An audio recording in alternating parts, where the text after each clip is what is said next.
For my multimodal autobiography, I decided to do Draw My Life, which is basically me using a whiteboard to document key moments that have shaped me as a person. I decided to do this because I thought that, similar to a timeline, there's a lot of key moments that I can think of and key people who have helped influence my decision to become a teacher and have also helped to shape my philosophy for my teaching. My video shows who I am as a teacher, how I got to the position I am in now, and what my plans are for the future. This video shows my evolving teacher identity based on the people that I've met through my schooling and in my personal life, and also teachers that have had a big impact on me.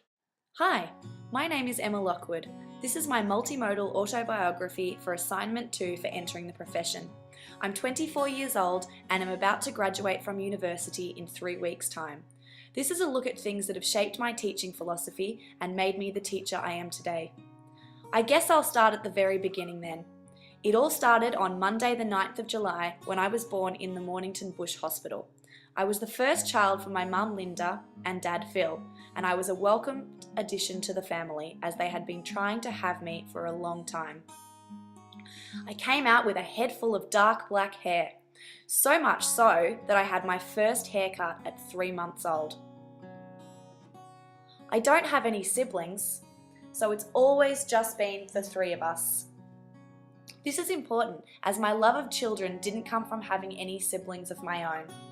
I love the times that Mum, Dad and I spent together as a child, and I have fond memories of holidays up to Queensland and outings where it was just the 3 of us. To this day, the 3 of us still go to the football every week together.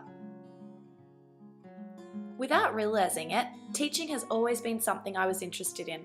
Before I went to school, I would line up all my teddies and teach them how to cook things that I was making. When I was younger, my best friend Emma and I would also have Beanie Kids School. This lasted all throughout primary school. Emma and I would teach maths and English to our Beanie Kids. We would talk to them and they would have to address us as Miss Burton and Miss Lockwood, and we would even take them into the backyard for excursions. It was a really fun time and we had lots of fun teaching them interesting different things.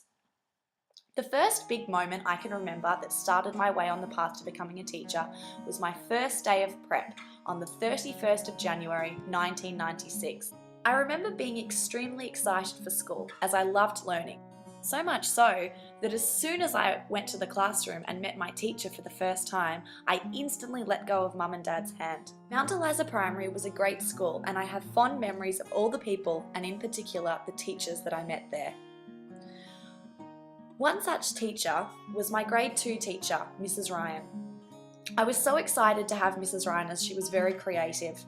We got to make our own cushions to sit on during class time by tie-dyeing fabric and then sewing them together.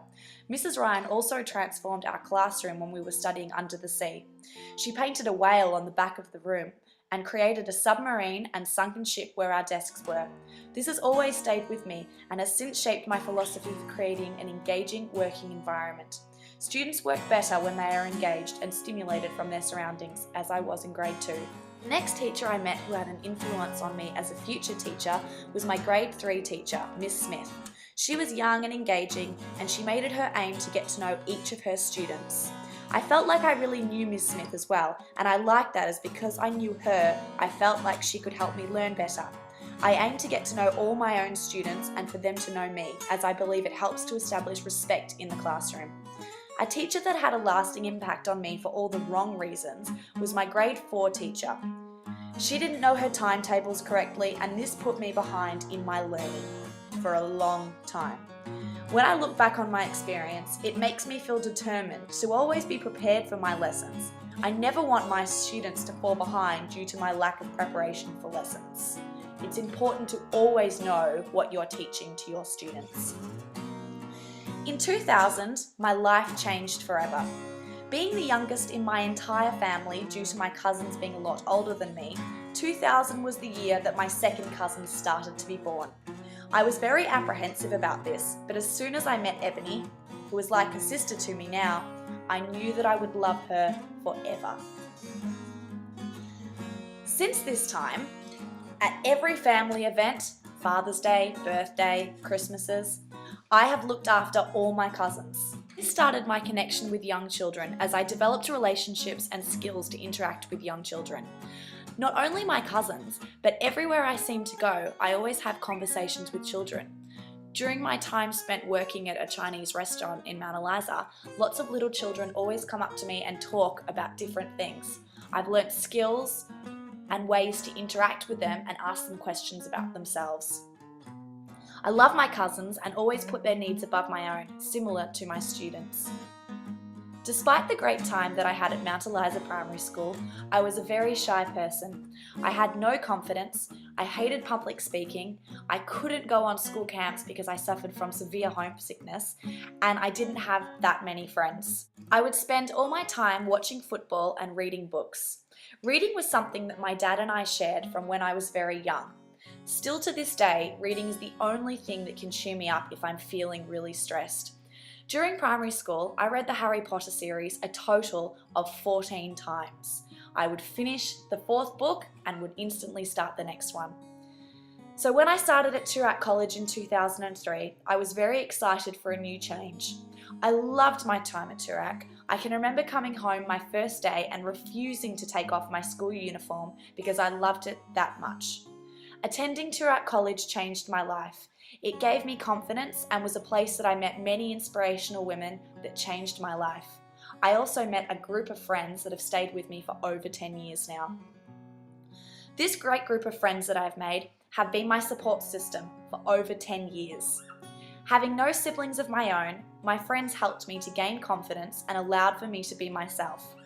They have helped contribute to my desire to become a teacher, as a teacher needs to have confidence. A graduate teacher also needs a strong support group, and I will definitely be using my friends to help separate my work and social life next year. We have lots and lots of fun together. Toorak also helped me come out of my shell. The strong community sense the school has and the teachers allowed for me to participate in things I never dreamed possible in primary school, such as debating and travelling by myself overseas for the first time to Japan. This was a remarkable experience and has impacted upon me not only as a person, but also as a teacher, as I use the Japanese language as a way to engage my students and also to introduce them to a second language. At Toorak, I was lucky enough to be taught by amazing teachers. 3 in particular had a big impact on my life and my teaching. The first was Mrs. Vines.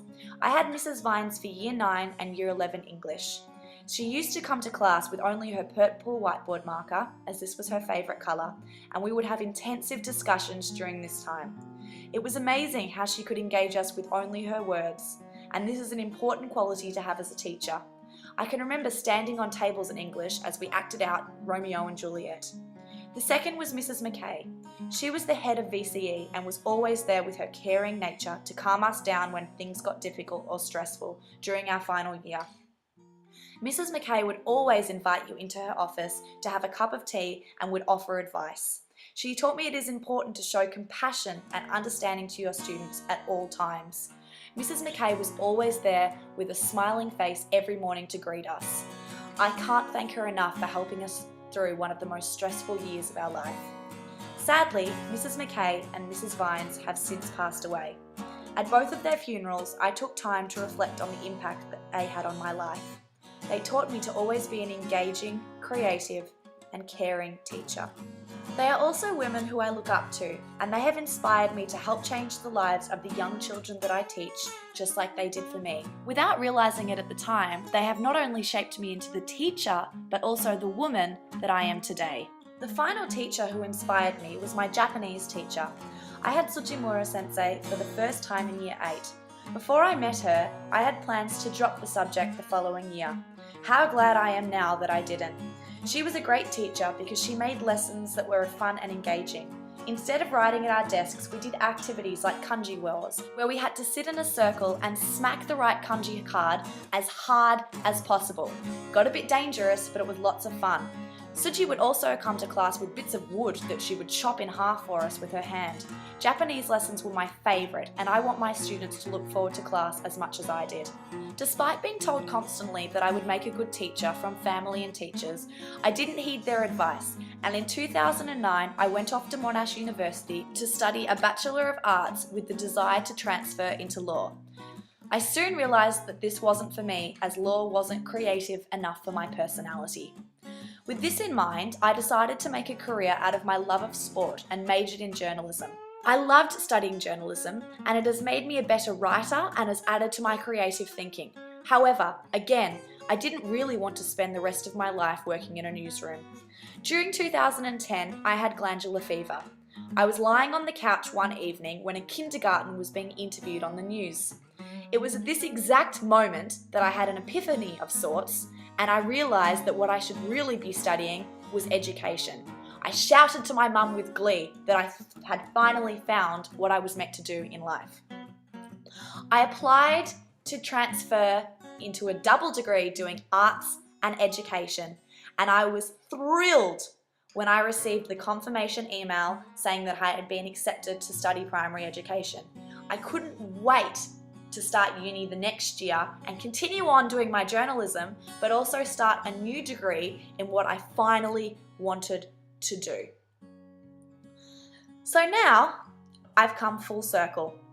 I feel my most confident and competent when I'm talking and interacting with children.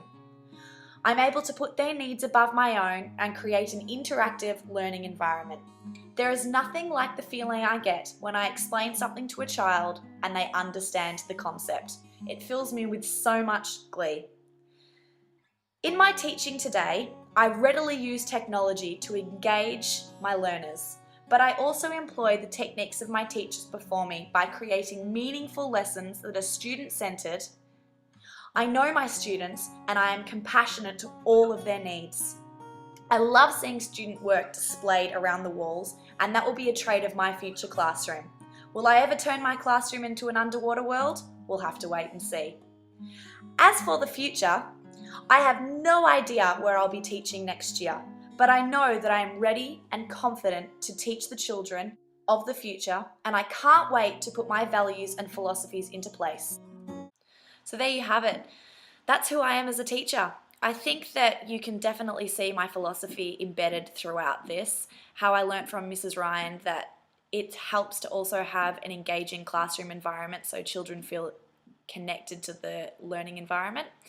It shows from Mrs. Smith that you need to engage in your students' interests, and I definitely do that throughout placement, and every time that I am in a classroom I make sure that I get to know my students and what they're interested in so I can use that to help me with my lessons. It also shows that you can learn a lot from your teachers. There's a lot of talk these days around bigger and better lessons and how you need to use everything to engage students, but sometimes, as seen with Mrs. Vines, simply coming to class with a single whiteboard marker and having discussion that involves the students and lets the students be the expert can sometimes be more beneficial than using all these different resources and all these different supplies.